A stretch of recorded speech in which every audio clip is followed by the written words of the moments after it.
পর্যটন রাজধানী কক্সবাজারে প্রথমবারের মতো সমুদ্র সৈকতে পালিত হলো বৈশাখী উৎসব।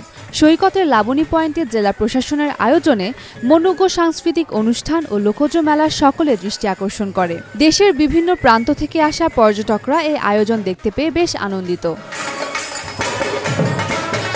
পহেলা বৈশাখ ১৪৩২ বঙ্গাব্দ উদযাপন উপলক্ষে কক্সবাজার জেলা প্রশাসন এবার বেশ কিছু ব্যতিক্রমধর্মী কর্মসূচির আয়োজন করে।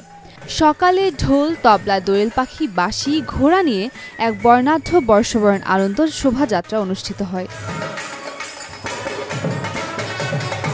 শোভাযাত্রা শেষে লাবণী পয়েন্টের উন্মুক্ত মঞ্চে সাংস্কৃতিক অনুষ্ঠানে অংশ নেয় শিশুসহ বিভিন্ন শিল্পী গোষ্ঠী।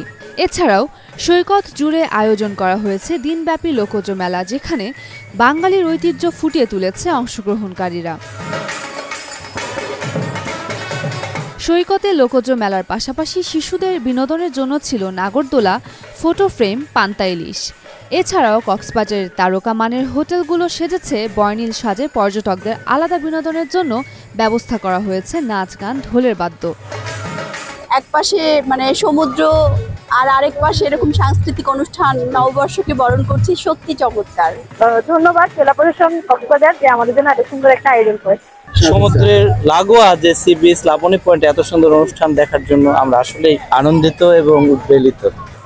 এক পাশে সমুদ্র এবং এক পাশে আমাদের পহেলা বৈশাখের নতুন বছরের একটি সাংস্কৃতিক অনুষ্ঠান।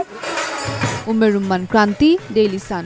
For more updates, follow us on Facebook, subscribe our YouTube channel, get the latest update on www.daily-sun.com.